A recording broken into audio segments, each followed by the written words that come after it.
नमस्कार दोस्तों, स्वागत है आप सभी का ऑल एग्जाम गाइड गुरु के यूट्यूब प्लेटफॉर्म पर।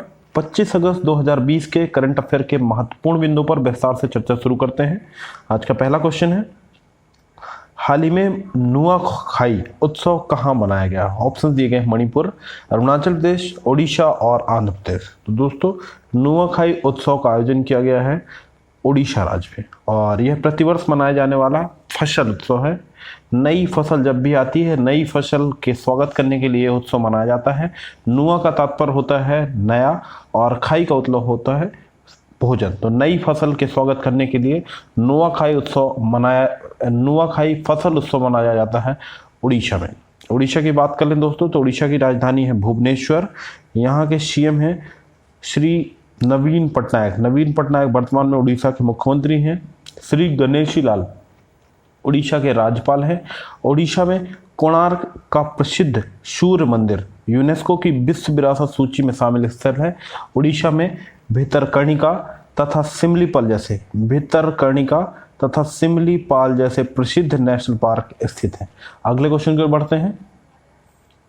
हाल ही में किसे ICC cricket hall of fame में शामिल किया गया? ऑप्शन दिए गए हैं जैक कैलिस, जहीर अब्बास, लिसा स्टार्लिकर या उपरोक्त सभी। तो दोस्तों, हाल ही में 3 सेवानिवृत्त क्रिकेटरों को आईसीसी ने क्रिकेट हॉल ऑफ फेम में शामिल किया है। ये 3 क्रिकेटर्स हैं। जैक कैलिस, ये हैं दक्षिण अफ्रीका के पूर्व ऑलराउंडर। जहीर अब्बास, ये हैं पाकिस्तान के, और ये हैं ऑस्ट्रेलिया की महिला खिलाड़ी, विश्व कप चैंपियन टीम की सदस्य रहीं, लिसा स्टार्लिकर।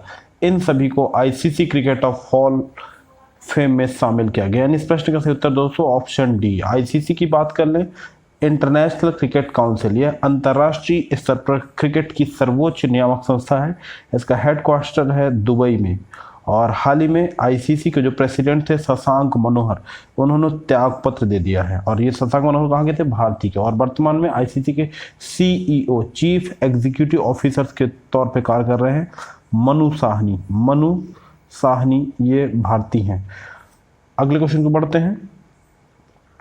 हाल ही में गोफेन 9 रिमोट सेंसिंग उपग्रह किस देश ने लॉन्च किया है? ऑप्शन दिए गए हैं चीन, दक्षिण कोरिया, जापान और रूस। तो दोस्तों, गोफेन 9 रिमोट सेंसिंग सुदूर संवेदन उपग्रह लॉन्च किया है चाइना ने गोफेन 9 optical remote sensing satellite launch किया है। सुदूर संवेदन यानी रिमोट सेंसिंग तकनीक से तात्पर्य है दोस्तों किसी वस्तु के संपर्क में आए बिना उसकी जानकारी प्राप्त कर लेना। पृथ्वी पर इस तकनीक के अंतर्गत पृथ्वी पर आने वाली परावर्तित किरणों के अध्ययन किया जाता है और उनके माध्यम से जानकारी इकट्ठा की जाती है। और हाल ही में ये उपग्रह लॉन्च किया गया है चीन के द्वारा। ऑप्शन पर नजर डालते थे। चीन की राजधानी है बीजिंग और यहाँ के राष्ट्रपति हैं शी जिनपिंग यहाँ के राष्ट्रपति। दक्षिण कोरिया की बात करें तो सियोल राजधानी है। मून जे इन वर्तमान में दक्षिण कोरिया के राष्ट्रपति। जापान की बात करें तो टोक्यो यहाँ की राजधानी है। और दोस्तों, 31वें ग्रीष्मकालीन ओलंपिक का आयोजन टोक्यो में होना है वर्ष 2021 में। शिंजो आबे यहाँ के प्रधानमंत्री, जापान के प्रधानमंत्री। रूस की बात करें तो मॉस्को राजधानी है। व्लादिमीर पुतिन रूस के राष्ट्रपति हैं। अगले क्वेश्चन को बढ़ते हैं। हाल ही में ट्राइब्स इंडिया शोरूम का उद्घाटन किस स्थान पर किया गया? ऑप्शन दिए गए हैं रांची, भुवनेश्वर, मुंबई और Raipur.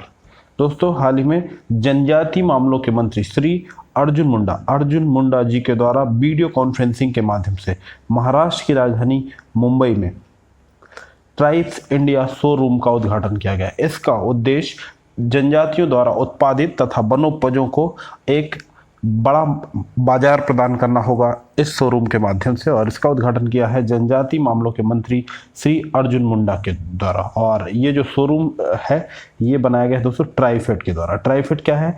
Tribal cooperative marketing federation of India. यह जनजातीय मामलों के अधीन कार्य करने वाली संस्था है। जनजातियों कल्याण हेतु बनाई गई थी वर्ष 1987 में। अगले क्वेश्चन की ओर बढ़ते हैं। भारत का सबसे लंबा नदी रोपवे कहाँ बनाया गया है और जो हाल ही में जिसका शुभारंभ किया गया है। ऑप्शन दिए गए हैं हिमाचल प्रदेश, असम, उत्तराखंड, जम्मू कश्मीर। तो दोस्तों हाल ही में भारत का सबसे लंबा नदी रोपवे प्रारंभ किया गया है असम में। यह गुवाहाटी से लेके नॉर्थ गुवाहाटी तक बनाया गया है और इसकी लंबाई है 1.8 किलोमीटर। नॉर्थ गुवाहाटी में स्थित दोस्तों डोल गोविंद टेम्पल, इस टेम्पल तक जाने का रास्ता हो जाएगा इस रोपवे के माध्यम से। और ये किस नदी पे स्थित है दोस्तों? ब्रह्मपुत्र नदी पर। ब्रह्मपुत्र नदी पर बनाया गया है यह, ब्रह्मपुत्र नदी पर बनाया गया है यह सबसे लंबा नदी रोपवे। इससे असम में टूरिज्म को काफ़ी बढ़ावा मिलेगा। असम की बात कर लेते हैं दोस्तों। असम की राजधानी है दिसपुर। दिसपुर असम की राजधानी है। सर्बानंद सोनोवाल वर्तमान में असम के मुख्यमंत्री हैं। श्री जगदीश मुखी असम के राज्यपाल हैं। असम में मानस तथा काजीरंगा जैसे प्रसिद्ध नेशनल पार्क हैं। ये दोनों, इन्हें यूनेस्को ने विश्व विरासत सूची में शामिल किया है। दोस्तों ब्रह्मपुत्र नदी पे स्थित है माजुली रिवर आइलैंड नदी द्वीप, जो दुनिया का सबसे बड़ा नदी द्वीप है और यह गुवाहाटी में स्थित है ब्रह्मपुत्र नदी पर। अगले क्वेश्चन की ओर बढ़ते हैं। हाल ही में गैस्ट्रिक कैंसर नामक पुस्तक का विमोचन किसके द्वारा किया गया? ऑप्शन दिए गए हैं डॉक्टर जितेंद्र सिंह, नितिन गडकरी, प्रकाश जावड़ेकर, इनमें से कोई नहीं। तो दोस्तों हाल ही में गैस्ट्रिक कैंसर, जो कि कैंसर पर लिखी गई पुस्तक है, इसका विमोचन किया गया है केंद्रीय लोक सेवायत एवं कार्मिक मंत्री डॉक्टर जितेंद्र सिंह जी के द्वारा। इनके द्वारा गैस्ट्रिक कैंसर नामक पुस्तक का विमोचन किया गया है और कैंसर बीमारी पर लिखी गई है। इस पुस्तक के एडिटर हैं, संपादक हैं डॉक्टर अशोक वैद। डॉक्टर अशोक वैद इस पुस्तक के विमोचन है। जाने माने ऑन्कोलॉजिस्ट है, कैंसर विशेषज्ञ हैं अशोक वैद। इन्हें वर्ष 2009 में भारत के पद्मश्री सम्मान से नवाजा जा चुका है अशोक वैद्य को, और इनके द्वारा संपादित पुस्तक का विमोचन किया गया है डॉक्टर जितेंद्र सिंह के द्वारा। नितिन गडकरी भारत केंद्रीय मंत्री, केंद्रीय सड़क एवं परिवहन मंत्री हैं। प्रकाश जावड़ेकर केंद्रीय पर्यावरण एवं जलवायु परिवर्तन मंत्रालय के मंत्री हैं, श्री प्रकाश जावड़ेकर। अगले क्वेश्चन की ओर बढ़ते हैं। हाल ही में भारतीय प्रतिस्पर्धा आयोग कंपटीशन कमीशन ऑफ इंडिया ने C&S इलेक्ट्रिक के अधिग्रहण की मंजूरी दी है।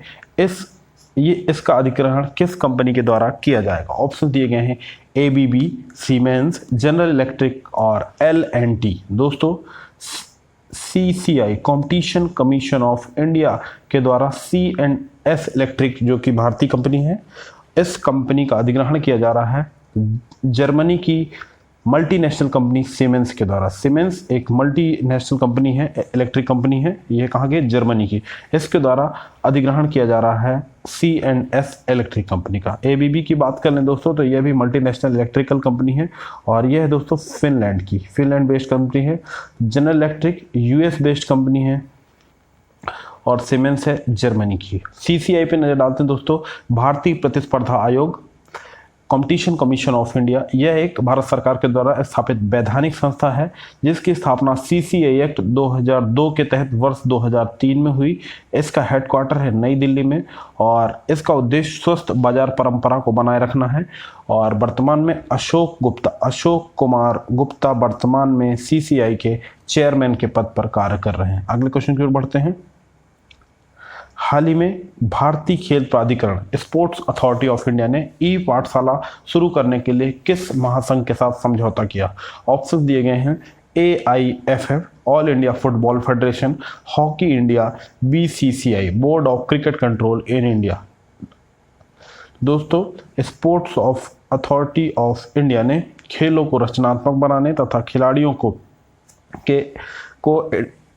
खेल में रुचि लेने के लिए AIFF के साथ समझौता किया है और इसके माध्यम से पाठशाला का प्रारंभ किया जाएगा। साई की बात कर लें दोस्तों तो यह अपेक्स नेशनल स्पोर्ट्स बॉडी है। साई की स्थापना हुई वर्ष 1982 में। यह ministry of youth affairs and sports के अंतर्गत कार्य करती है। वर्तमान में ministry of sports youth and affairs ministers हैं श्री किरण रिजिजू, और साई ने AIFF all India football federation के साथ समझौता किया। AIFF की बात करें दोस्तों तो भारत में फुटबॉल खेलों की सर्वोच्च नियामक संस्था है AIFF। इसकी स्थापना हुई थी वर्ष 1937 में। प्रफुल्ल पटेल वर्तमान में इसके चेयरमैन हैं। हॉकी इंडिया की बात कर लें दोस्तों, स्थापना हुई थी वर्ष 2009 में और मुश्ताक अहमद वर्तमान में हॉकी इंडिया के प्रेसिडेंट है। बीसीसीआई की बात करें, board of cricket control in India, headquarter है मुंबई में। क्रिकेट खेलों की सर्वोच्च नियामक संस्था है भारत में बीसीसीआई। पूर्व भारतीय क्रिकेट कप्तान सौरभ गांगुली वर्तमान में बीसीसीआई के प्रेसिडेंट के तौर पर कार्य कर रहे हैं। अगले क्वेश्चन की ओर बढ़ते हैं। हाल ही में भारतीय एक्सा जनरल इंश्योरेंस कंपनी का अधिग्रहण किस कंपनी के द्वारा किया जाएगा? ऑप्शन दिए गए हैं LIC, ICICI, HDFC, SBI। तो दोस्तों भारतीय एक्सा जनरल इंश्योरेंस कंपनी का अधिग्रहण किया जा रहा है ICI लॉम्बार्ड के द्वारा। ICI Lombard general insurance company के द्वारा भारतीय AXA life insurance general insurance का अधिग्रहण कर लिया गया है। ICICI की बात करें दोस्तों तो निजी क्षेत्र का एक बड़ा बैंक है। इसके वर्तमान में CEO और MD के तौर पर कार्य कर रहे हैं संदीप बख्शी। LIC की बात करें, life insurance corporation of India, Bharatiya Jeevan बीमा निगम, स्थापना हुई थी वर्ष 1956 में। भारत की सार्वजनिक क्षेत्र की सबसे बड़ी बीमा कंपनी है तथा भारत सरकार की सबसे बड़ी निवेशक कंपनी है LIC।